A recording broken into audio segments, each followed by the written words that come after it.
Hi there, I'm Kit.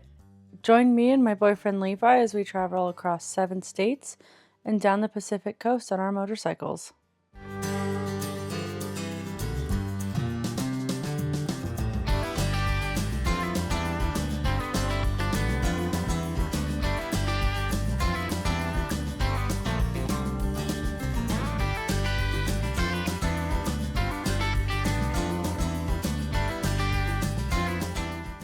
Levi and I are leaving our home in western Colorado and heading west.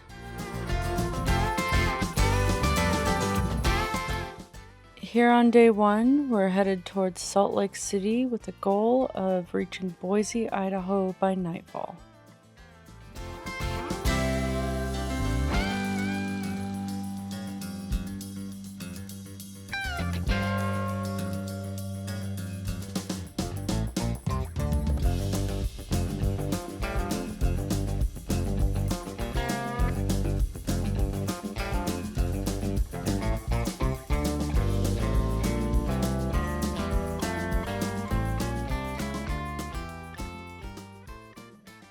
Did you know Utah is known for being a fossil gold mine? It's said that over 100 species of dinosaur fossils have been found in the state. There have even been fossils that are not found anywhere else.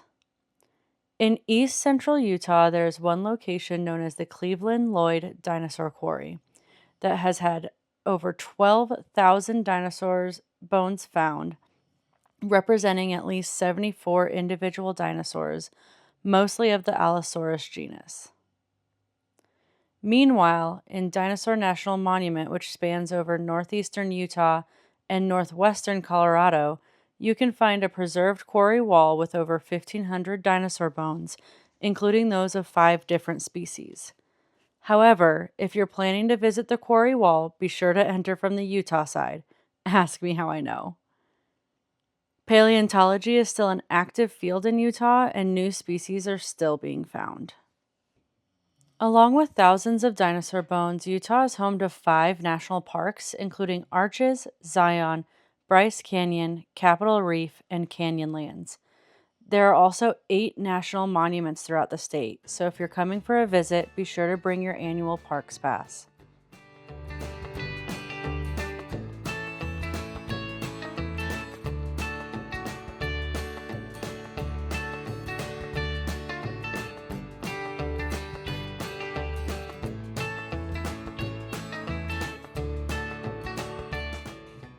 Once you enter Utah on I-70, pit stops are sparse. When heading west, be sure to stop in Green River to fuel up, use the restroom, and grab snacks, because you won't see another gas station for 110 miles.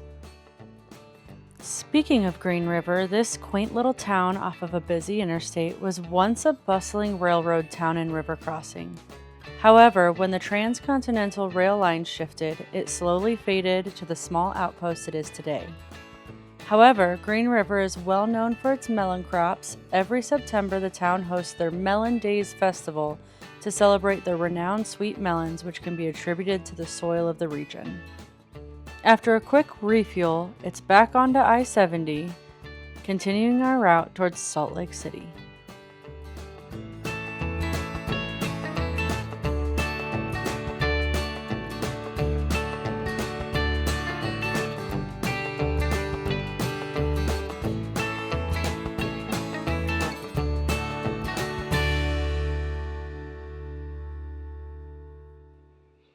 Did you know that Utah's roads change color? It's true. Because of the mineral content, the road can change from black to gray to red and to a pale gold. It's not super noticeable, but once you do, it's cool to watch. You can also feel the difference, especially when you're on a motorcycle. Another fun fact about this section of I-70 is that it almost didn't happen. There's a section that goes straight through the San Rafael Swell, which is a giant geological wrinkle of sorts in the earth, and the original planners didn't believe it possible or smart to try and blast through it. Originally, the San Rafael Swell was slotted to become a national park, but rumor has it the locals wanted to keep it a secret. If you get the chance to stop at the Spotted Wolf Canyon overlook, you'll see the beautiful swell as I-70 cuts through the rock. Because of this extra work, this stretch of I-70 is considered one of the most scenic and expensive stretches of highway in the U.S., and it was built to military standards for the quick mobilization of troops during the Cold War. Oh, and remember Green River back there? It was actually a Cold War missile base equipped with missile silos and other military equipment. The town was a hub for military missile training between 1964 and 1973.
Being from Colorado, I've been to Utah plenty of times. However, I've only explored this far west when going down to Las Vegas for concerts.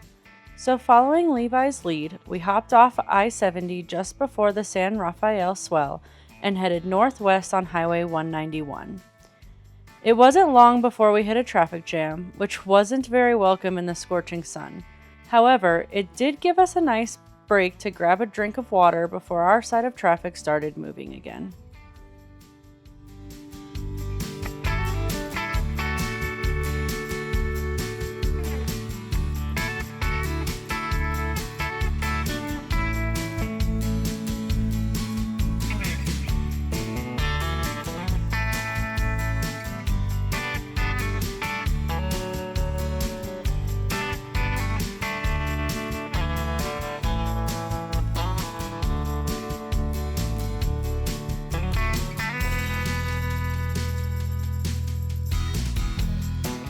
Before long, we entered Wellington, Utah, a small little town but with a big surprise. Sadly, a truck carrying 10,000 gallons of oil went off the road and hit a home. Both occupants of the home, as well as the two individuals in the truck, were transported to the hospital and expected to be okay. It was an eerie start to our trip, but I was thankful to find a news article on it later that evening.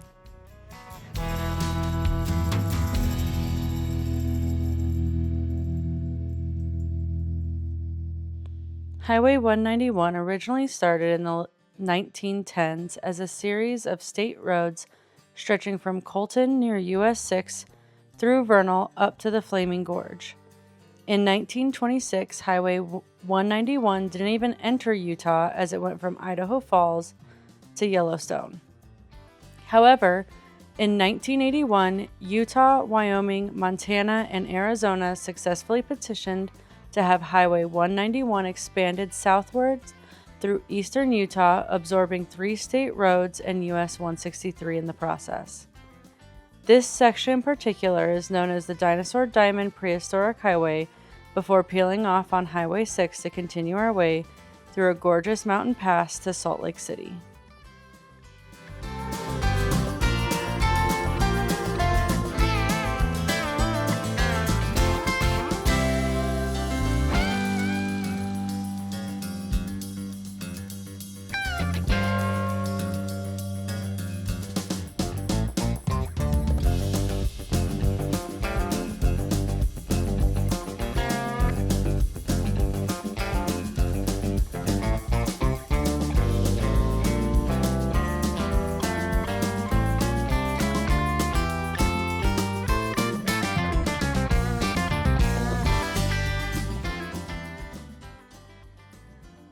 Coming into this canyon, and mountain pass, I'm sure that Levi was tired of hearing me ooh and ah over the beautiful views.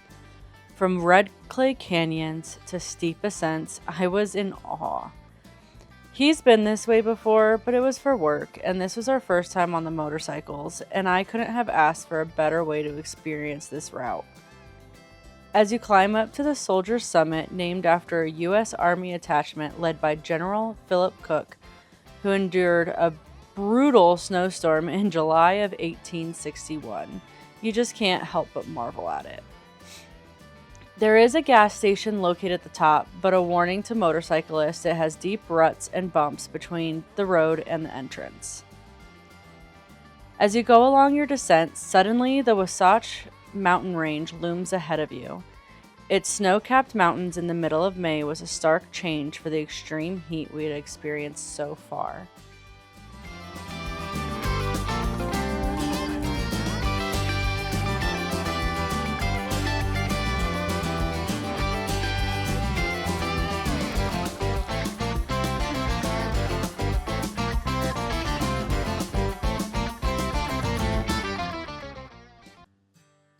Eventually, you'll make your way into Salt Lake City. SLC is definitely a motorcycle-friendly city between multiple Harley shops, cycle gears, and other motorcycle stores. There is plenty of options for places for us to stop along the way and stretch our legs. Utah is also one of the few states that allows for lane filtering, and their lanes are actually wider than lanes you'll find in other areas. Also, just outside the city, there are several great motorcycle routes to explore. Unfortunately for us, though, we're just cruising through with a quick pit stop at Cycle Gear and for fuel. The entire city actually sits on a prehistoric lake bed, which is why it's so flat in the middle of a mountain range. However, there is a danger of earthquakes stemming from the Wasatch Fault. And who can forget the iconic Great Salt Lake, which is actually saltier than the ocean, and almost nothing lives in it other than brine shrimp, aka sea monkeys. Some even call it America's Dead Sea. One stop that I'm very sad we did not get to make is the Bonneville Salt Flats. I'll definitely be making my way back out here one day to check those out and get some killer photos.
At this point in the trip, we were ready to be at our destination, but we're still in high hopes because we didn't have that far to go. Or so we thought. As we went along, the winds became a brutal fight as we headed northwest on I-84. There came a point where we had to make the decision of how far we were actually going to make it that night.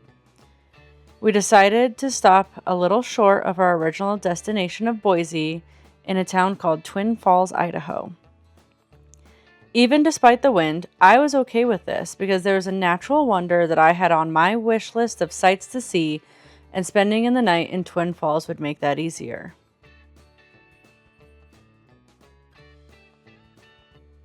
We were a bit worried about the clouds, so at this point we decided to make a quick roadside stop to throw on our rain gear, but we had no idea what lied ahead of us.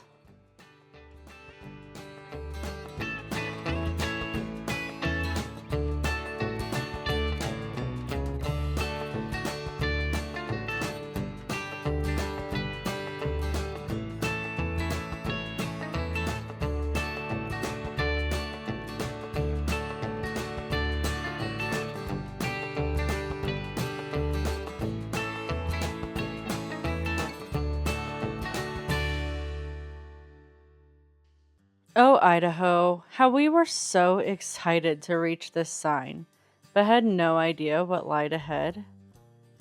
Never in my life did I envision that I would be playing Frogger on my motorcycle with tumbleweeds. When I tell you they were coming in full force, I am not joking. Trying to weave in between them while staying upright in the severe winds, I think we were both regretting our decision to not stay in Salt Lake City for the night. However, at this point, there was no turning back, so onward we went. At one point, I failed to dodge a tumbleweed and it exploded through the opening of my forks and all over me. It was definitely an experience I'll never forget, and I hope that I never end up in again.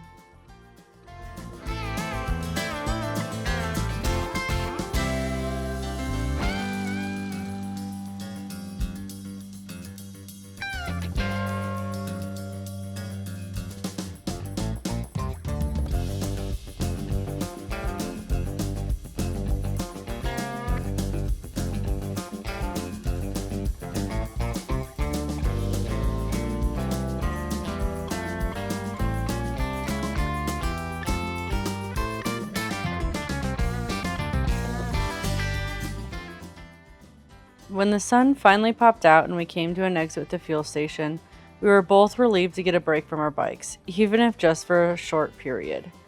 It gave us hope for the remainder of our trip, which continued to be extremely windy, but not nearly as bad as what we had just endured.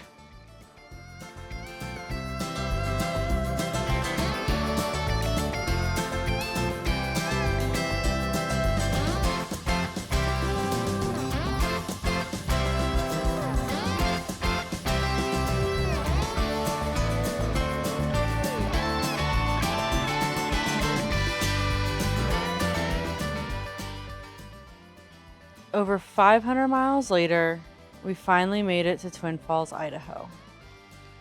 We were lucky enough to find a local pizza joint with great food in town before slowly making our way over to our hotel for the night.